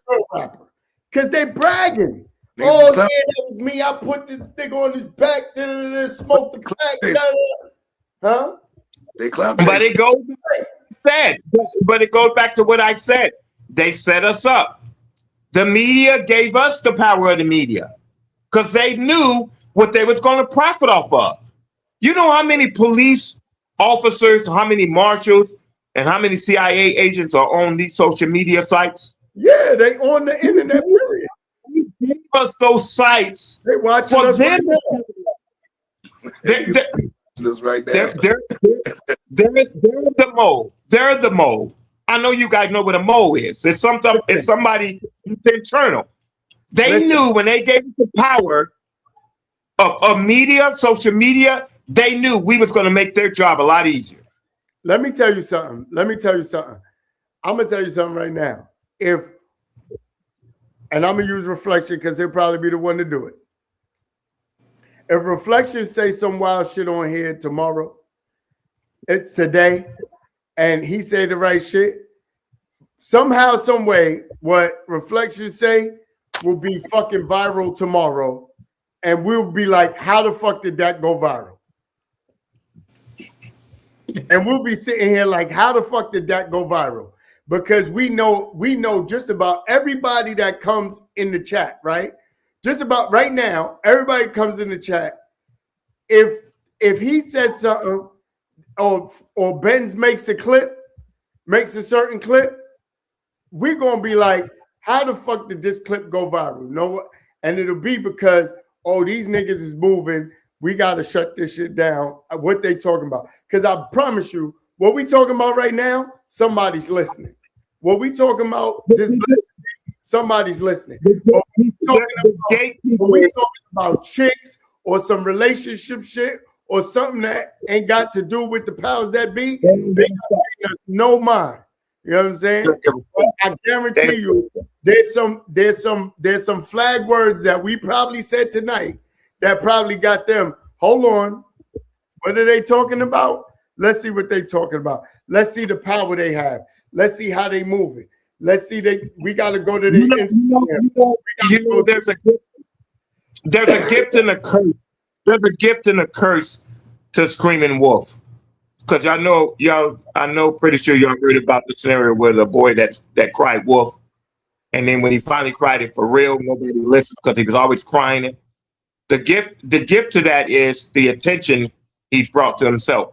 The curse of that is when he finally was honest about what was happening, when he really cried wolf, nobody listened. But the point is, if you stay fervent in what you believe in, it's going to bring traction. You just have to make sure, are you willing and ready to stand on what you said? That's it. And it's the podcast. And I stand on it. Every time I come on this podcast, There is nothing somebody can play back and tell to me that I won't stand on and have a reason why I said it at all. As you should. As you should. Me, I feel like the real way to affect what goes on in America, we have to stop the black dollar and stop being the number one consumer in America. And I feel like once we withhold the black dollar, that's how we hurt the powers that be. That's how we shut shit down, because finance is the number one thing in America. Finance, the number one thing that drives America. If football players, basketball players, baseball players, if actors, rappers, everybody just said, fuck y'all, we done. They would have to go to war to kill everybody. They would have to go to war to kill everybody. It ain't no way. Yeah, if you got one person, why they got Kanye when he started saying what he was saying, now they make Kanye look crazy because he's by himself. By himself. By himself. If Jay Nas and Jada and Joe Budden and all these other rappers said, we stand by Kanye West, I promise you the whole music industry would change, because even now to this day, they even took away the power of the dollar in music by with streaming. You need 1 million streams to make $1,000. Wow. Yes, you know that. You need help. You need 1 million streams. Yo, Reflection, it's crazy. The each stream you only get 0.001% or some shit like that. Like you don't like it's like 1 cent, or it's something crazy. That's why there come a lot more platforms where people can release their music out to where they can receive more residuals from it. The way that like the dude who owns Spotify, he killing the game. Like, they making so much money off of people's subscriptions and people having a subscription to their app that you would think it would be more money being generated to these artists. And they robbing people. They seen that we was able to get it out the truck, hand-to-hand sales, and you know, not to be able to be. That's why they stopped mixtapes. That's why they killed mixtapes. I mean, if you think about it, it was a generational twist, because every way they found another way for them to monetize off of it. Whether it went from the 8-track to the actual tape cassette to the CD, from the CD to the MP3 player, from the MP3 player to streaming. It was always evolving, and every time it evolved, it shrunk the margin. Less money, right? You know what I'm saying? Less money. Yeah, that's the only way these artists are surviving. They gotta perform. You gotta be on the road. You gotta be on the road half the year just to eat. Yeah, you're not getting it from streaming. Look, they trying to go after Drake right now. They're going after him, saying that he boosted up his streaming numbers. He bought streaming. Yeah. It's a code. Now they trying to make an example out of Drake by saying, okay, now you try and boost up your streaming numbers, we gonna get you that way. Any way you try that's through their platform, and you try to listen, I'm gonna tell you right now, and it might be my conspiracy theory. Tory Lanez is in jail not for fucking shooting what's the name in the foot. Tory Lanez is in jail because he cracked the code during the pandemic. He cracked the fucking code. Yeah. And when he cracked that code, they said, "Oh shit, get him out of here." Yeah, I believe that. Because anytime that we're in a position to overtake and overthrow the leadership or whoever's in charge of those finances being distributed, when they know that we get in control of being able to manage our own and find a way for us to basically set a pathway or lane for us, we start getting taken out. And that's why collectively we have to be smarter than the enemy. You know what I mean? At the end of the day, anybody who's trying to who's trying to stop your money flow is the enemy. As far as I'm concerned, you know what I mean? Or anybody who's not in conjunction with you being able to make as much as you want. Sometimes they won't try to stop you from making it. What they'll try to do is put a threshold on your shit to say you can't make no more than this. And that's how they keep control with the streams and all that shit. Because there's somebody doing analytics on all of that shit. Trust me. There's somebody doing analytics on all of that shit. It's imperative. And I have to push this point forward. And I have to revert back to what Prince told every other major artist that wanted to collab with Prince. Prince told them, I want to do it. I think you're a great artist, but do you own your masters? Do you own something? Yeah. We black folks don't own shit. We own clout. Yeah. We own image. We own Jordans. We don't own nothing that counts. Niggas own and Jordans. Prince, if you don't own your masters, I'm not fucking with you. And Prince loved a lot of these artists that wanted to work with him, but his response to them was, you own your rights? He was business because he knew that if they didn't own their shit and he did a verse for them, that the labels was going to exploit that and do as much as they could with it off of his name. And my conspiracy is that's why they took him out. Yeah. With me, not to glorify and brag too much, with me, every car I went to get, I didn't have a car note. I paid it. And I've had several cars. And when I wanted to change that car, I flipped it and got another car. I paid it.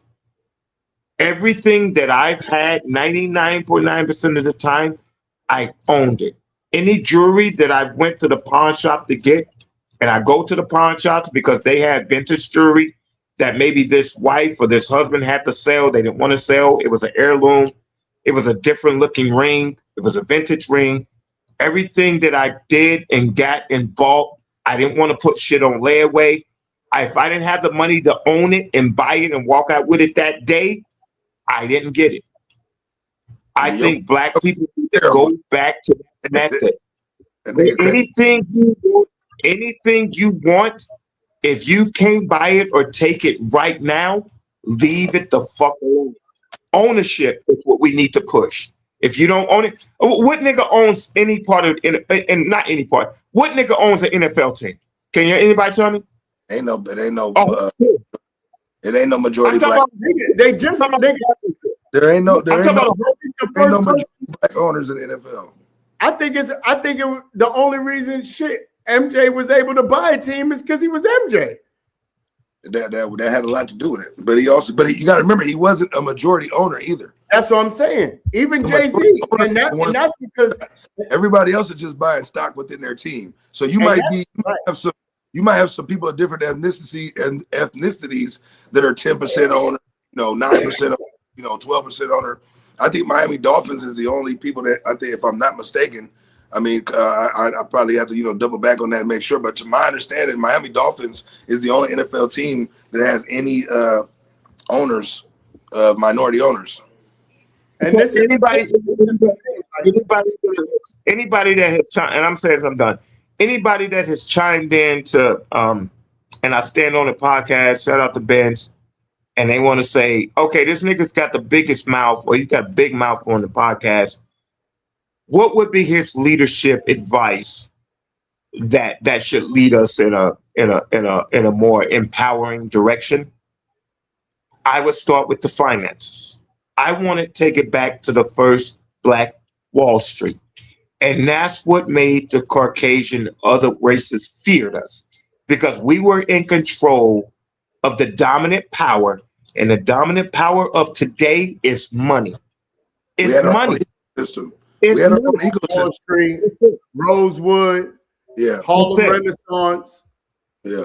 That's why they killed Gaddafi, because he was changing the money exchange. He was saying America's dollar is trash. If you don't have gold to trade, we're not trading. And they went over here and got him. I would say my advice to every black man that has watched Ben's show and non-black, Start with the empowerment of your finance, not in a vanity sense, but in an investing sense. So that's what I would start.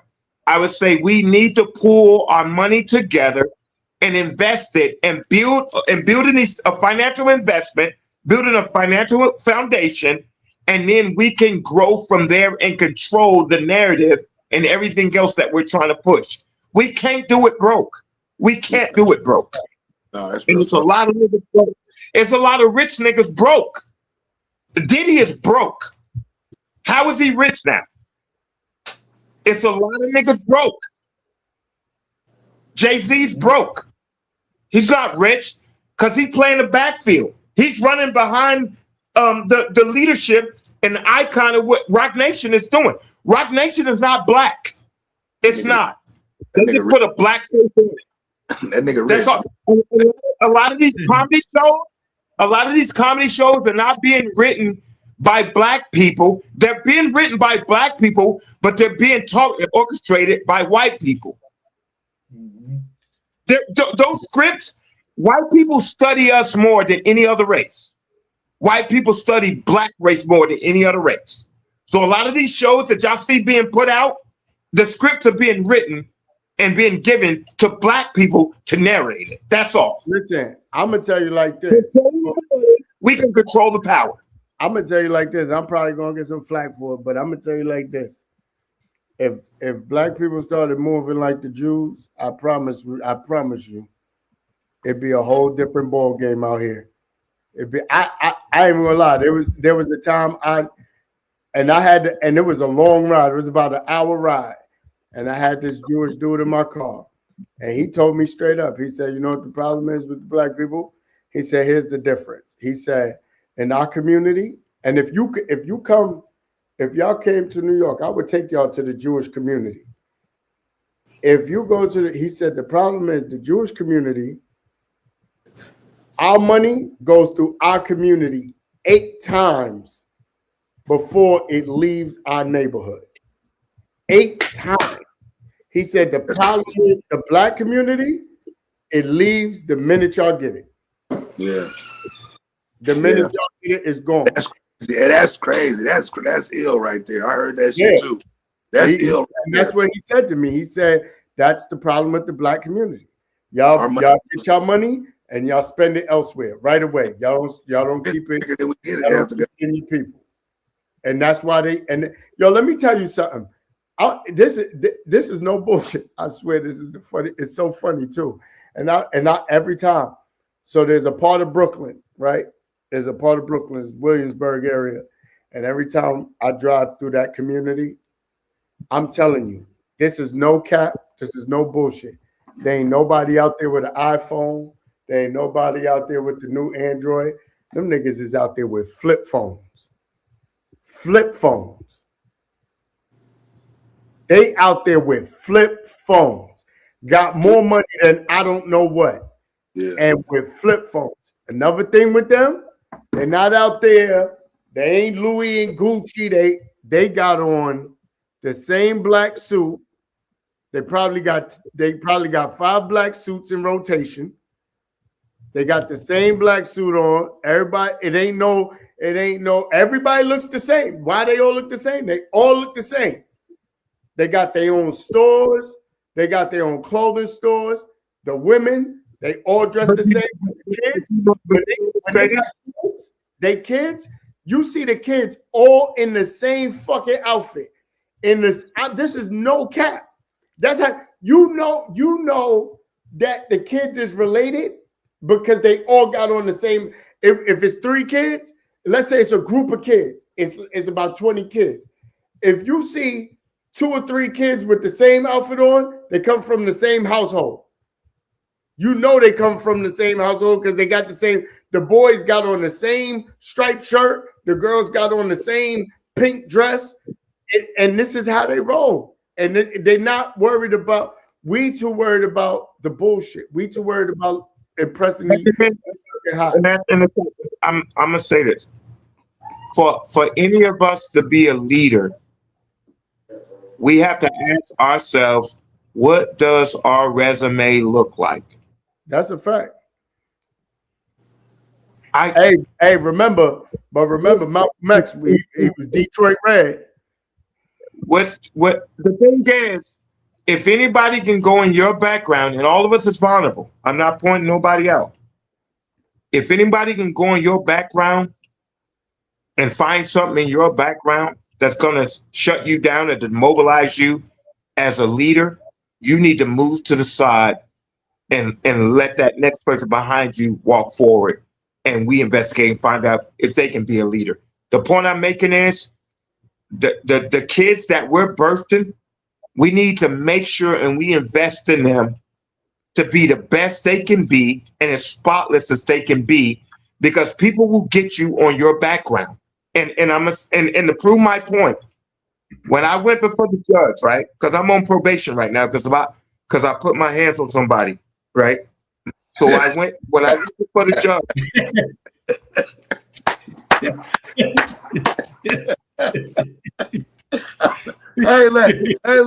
Did you have your rings on? Did you have your rings on when you did it? Just like brass knuckles, nigga. Brass knuckles. Did you have your rings on when you did it? No, he did. That nigga sound like a nigga from the 70s. I had to put my hands on. So when I went before the judge called me up by my government, all that bullshit. And she said, Mr. Ware, I'm impressed with your history. She said, you have a good record. You have a good record. That's what she said. Until I had to put my hands on the motherfucker. Yeah.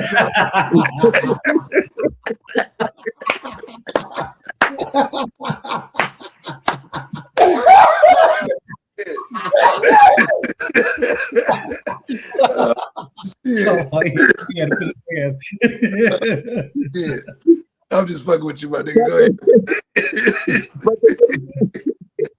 But the thing is, I still had to suffer the consequences for my actions. So all I'm saying is, I have 2 daughters. I'm raising them to make sure that they protect their resume, because that's how you're not only going to get hired, but that's also how you're going to propel yourself forward. If your background is tainted, it's okay, but don't put yourself in a leadership position if you don't have the resume. Because you're not going to be chosen to be a leader. If your background is tainted, why are you trying to be a Louis Farrakhan? Why are you trying to be a Malcolm X? Why are you trying to be a Dr. King? You got to make sure the next leader, nobody ain't got shit on you. Maybe a traffic ticket or something like that. But we really have to meticulously move in a militant way that whoever we choose to follow, we got to make sure their background is flawless as fuck. Yeah. Or they're gonna put your hands on nobody, man. Hey, before we wrap it up, I know Pacific Cali had a question. The question was, if we could be on any reality show, which one would it be and why? Who want to answer that first? The Breakfast Club. The reality? Is that a reality show? No, a reality like Housewives or like Survivor or some shit. I guess I wouldn't be on none of them because I think it's trash. Would you be on Survivor? You know what I would be on? Would you be on Survivor? No, I would be on Survivor. No. Fear Factor? No, I would be on the I would be on a cooking reality show. Okay. Okay. I'll do Duck Dynasty. I wouldn't mind going out there in the swamps and shooting some ducks and shit. I'll be on the cooking reality show. And when I'm on there, I'll be talking about it. No, but you know what else too? And you know, sometimes I forget, like I don't think about it like that. How you were saying, 80, how you did how you've been coaching football. It was one point for a year I worked at an after school program in the urban community. And part of the reason I did that was to also show the kids in that, because they was all from the hood, the kids from the hood, and to show the kids that you can still be lit, you can still be popular, you can still be, lit in the urban community without doing anything illegal. And that's why I did it, right? Because I felt like, yo, you know what? It's something for these young black men and young black women to see, right? And it's rewarding too. It's rewarding when some of them to this day, they see me, they like, yo, yeah. They be like, I'll tell y'all like this. I've had a lot of experiences in life where I thought like it was a high moment, right? Like we might accomplish something and you feel good about it, or there were certain plateaus that you'll reach. I know I did some shows, where we had some numbers that was crazy, or things of that nature. But nothing was more rewarding than having kids that didn't believe in themselves at the beginning of the season have that confidence that you helped instill into them by the time the season was over. That shit is so rewarding, especially when it's kids who got potential to be a good kid. They just don't got the right people around them. You know what I mean? And that's what always kept me coming back. Like it was the fact to know that somebody, the impact that you making on somebody else's life, instead of being out there being part of the problem.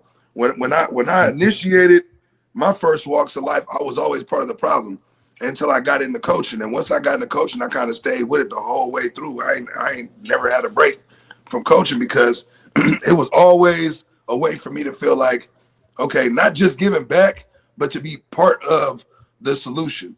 And the reward that you priceless. I didn't get paid. You don't get paid for being a coach. I spent thousands of dollars of my own money making sure that little Johnny had cleats, or making sure that little JJ can sign up this year, or I'm loading up at Little Caesars buying 10, 15 of them hot and readies to feed the whole team and shit like that, because I know some of them ain't going home. And then I mean, it's just whatever we for them kids. No disrespect. The only thing I would say with you is, how often do you talk to the parents of those kids? A lot. The ones that actually have involved parents, but the ones that don't, that's the tragic part about it. Because there was a lot of times when we like, damn, you ain't got nobody here with you. Parents dropping their kids off, you know what I'm saying, at 8 o'clock in the morning, knowing their kid don't play until 2 without no money to eat. And so you providing that. You don't want to see no kid going without nothing, or no kids have less than. It's a lack of parent participation when it comes to shit going on in the community. And that's part of the problem. The kids don't have no outlet. The kids don't got nobody believing in them. The kids ain't got nobody pushing in them. The kids don't get no opportunity to show, who they even are. It was times we have kids out there that was balling. He scored 3-4 touchdowns and ain't got near family member in the stands. You know how deflating that is for a little kid to be out there and he the star, he the one, kicking ass. And then once he do start balling, that's when everybody want to come. Now all of a sudden he got people popping out the woodworks. That's my baby, or I've been a part of his life, and this and that and other. Man, there was so many incidences where these kids, who, like I tell you, generally good kids with good hearts, are getting redirected by the streets because they got more influence by the streets than they do at home. And that's where we felt our roles were coming in at. We knew what we were a product of. We knew the reason why we were involved with the shit that we were involved with, because there was nobody there to set us in the right direction. And the ones that did, they really tried, but it was minimal. Because at the end of the day, no matter what is being taught, a kid gonna learn more from at home than any social media, any rap CD, any goddamn TV show, any fucking friends outside. If you doing your job as a fucking parent, your kids is gonna turn out the way they're supposed to, because your influence is supposed to be greater than anything else when they walk out that door. Nothing should be greater than what's going on inside that house. Nothing. Now, I can't lie to you, though. I'm not going to lie to you, though. I mean, I think I'm not. I mean, I feel like it depends on the presence of the parent, because if you got a single parent out here busting their ass, I feel like a lot of times these kids, they got keys to the house. They in the house by themselves, right? Because the parent, let's say the mom is a registered nurse. Nurses work crazy hours. They do.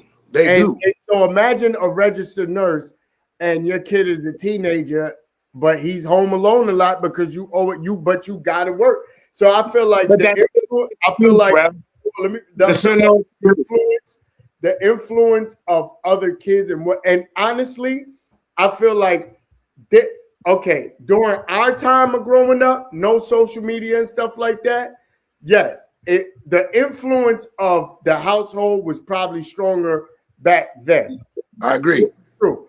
But now with social media, I feel like parents are outnumbered. I feel like nowadays parents are outnumbered. But you just said it yourself. You just said it yourself, though. Regardless of what the situation is, if the parents aren't involved, because that's by default at that point, right? Like you got a single parent household where the parent is working a lot and don't have the opportunity to spend a lot of time with the kid. But either way it goes, it's still the same scenario. They're not being taught nothing because there's nobody there to teach them nothing. So right. whether it's what I'm saying, but it's what I'm saying. I'm a clear example of also too. It don't matter. It's also the parent that you're with, because Benz will tell you this. When I had my small moment of getting in trouble in California. I had my little minute of getting in trouble. And the minute my mother kept calling my father and saying, oh, this is going on, that's going on. Ben's in my line. My father said, send my son back to New York.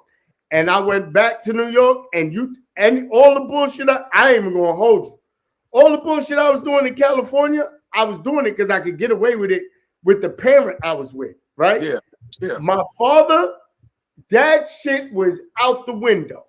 All that bullshit, all that doing the shit we was doing. Don't get me wrong, I wasn't no perfect kid, but I definitely wasn't doing what I was doing in California. Now let me ask you, real. Your pops had to work too, didn't he? Yeah, he had to work. And so was your pops spending more time with you, or was he spending more time working? No, my father was an EMT and NYPD. So he was gone. Gone. But whether he was gone or not, when the time he did spend with you was valuable enough for you to know I can't get away with that shit I was getting away with, whether he was there or not. You knew what you wasn't. But that's what I'm saying. My mother was always home. My mother was always home. Am I lying, Ben? My mother was always home. So I was doing more. I was doing more with a present parent than I was. But it wasn't so much about. It was about the parenting. The parenting, exactly. The parenting, because my mother was sitting there watching the Snoop Dogg videos with me. I put on the Snoop Dogg video with my father. My father turned that shit off. You understand? So it's the parenting. I know as a society, and I'm saying this, I gotta go. I know as a society, we're gonna always have kids. I know as a society, sex is prevalent. Anytime you engage sexually, it's your fault. Anytime you engage sexually, with protection or not, it's your fault. I agree. Anything that you're dealing with and any direction that your life takes concerning a child, it's your fault. I've never kissed a female when she was pregnant. Oh my God, you got pregnant? It takes a certain level of sexuality to create what you're now saying you have to work around. I didn't have my first child, and I know I'm eccentric. I know I'm an odd case. I didn't have my first child. I was 45. You know why? Because I understood. Nigga, my first child might be 50. Now you kind of we need to talk. Yeah, but I understood. I understood. Real about to wrap it on, man. Hey, look, man. Yeah, he redlining. Wait, something going on. But I understood the responsibility. I understood the responsibility. I knew that nigga be out dust, nigga, pretty soon out that motherfucker. That nigga put you dust out that motherfucker. Hey, what you might say on, man? Hey, you might have just go to get you one, man. Just go. Shit gonna look just like this. They got to add water to that shit for that. And they got to add water to that shit. Hey, you heard this nigga. hey, shit gonna look just like this. Shit gonna look just like this. Yo, shit gonna, yo, look. Like it was biscuit mix and shit. That nigga go Look, there. listen. Like, gotta whip that shit up, man. Right. Bullshit, man. It might not be no good after a while. Hey, that shit gonna look just like this. No, nigga. No, nigga.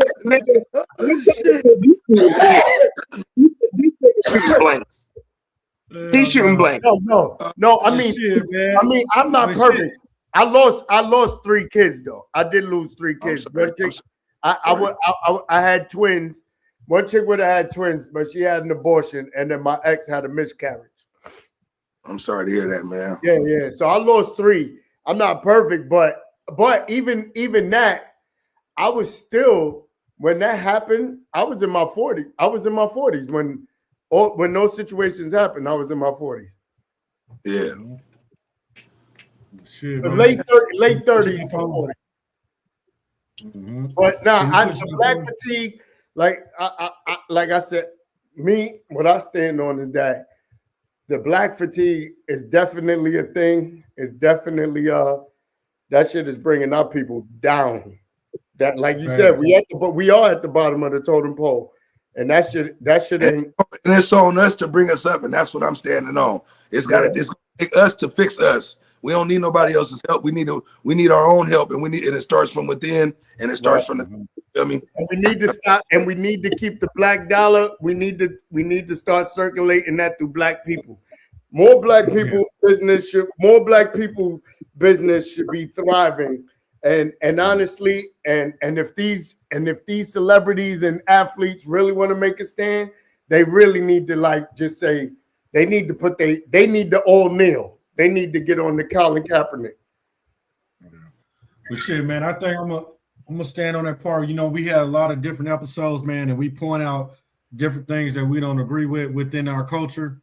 And then and y'all seen the comments sometimes. People are like, oh, why y'all speaking on this and speaking on that? That's tearing black people down. I feel like when we don't speak on the shit, it's tearing our people down because we're not putting the spotlight on the bullshit. You know what I mean? And we're trying to bring awareness of like, bro, we got to stop this shit. You know what I mean? These niggas sit back and watch dumb shit happen and just let niggas crash out. You know what I'm saying? So, you know, I never understood why people say some of the shit we talk about is tearing motherfuckers down, and that's not what we really know. Stop judging. Stop judging. You can't judge. Who are you to judge? Or do you know the favorite one? Well, white people do it too. Man, that ain't our concern. I don't care what white people do. I'm not white. You know what I mean? You know, funny what white people do? White people look like white people that are poor, middle class, and rich white people do not glorify what them poor white people do. Black people, we glorify the ignorant shit that broke black people do. We glorify that. On everything. You're right about that. But shit, man, I appreciate y'all coming on. One thing I didn't realize that motherfucking leather jacket was brown. I didn't realize that shit was brown right there. That's a brown. That nigga got the brown leather vest. I thought that shit was black. We can't let him go without. Go ahead, man. There you go. That's it. That's that night. That's that summer '95 vest. Yeah, that's that car canard. You know what I'm saying? I know what that is. That's that car canard. That's summer '95. The cream color boots, nigga. Brown joint with the brown joint. Oh shit! That nigga got the. Oh shit! We got the this nigga looking like the brown Eminem. Oh shit! Nigga look like a brown Eminem Almond. Nigga is Eminem Almond. That nigga look like he going to a Troop concert, nigga.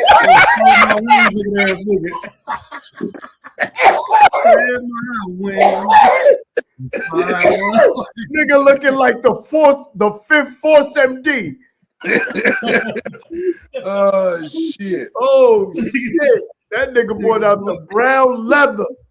That's crazy. The brown leather. Get that nigga. The brown leather. The distinguished. Get that brown leather out the back. That's that distinguished. That's the raw wood. Put that back. Get that brown leather. That's the best they had on in the Soul for Real video. Nigga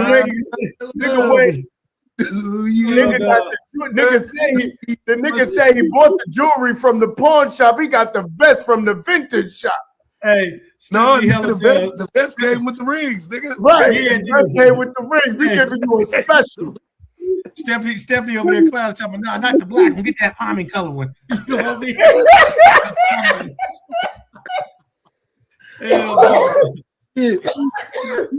This nigga crazy, boy.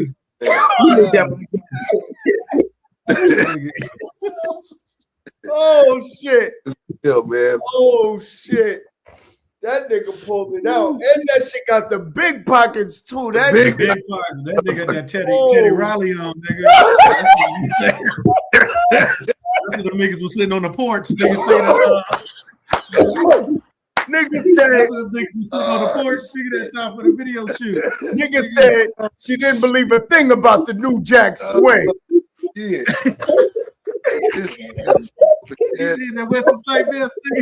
That's that Aaron Hall. That's that Aaron Hall. That Aaron Hall best. And that nigga do be dancing like Aaron Hall. That nigga be doing all that hip thrust shit. Oh my God. We can tell that nigga stop doing that shit. Oh shit. The nigga pulled out the that nigga be hip thrusting. That nigga pulled out the Bobby Extra Brown. The Bobby Extra Brown. Oh shit. Y'all niggas is ill, man. That nigga pulled out the belt with the bow. Oh shit. Big pockets, guys. Damn. That was it. Well, yeah, man, I appreciate y'all coming on tonight, man. And business, man, to stand on what y'all talking about. Let's try to get one more in this week sometime. That nigga can hide the rest. That nigga got on the General Levert. That nigga got on the bed. He can hide a rusty 38 in them big ass pockets, nigga.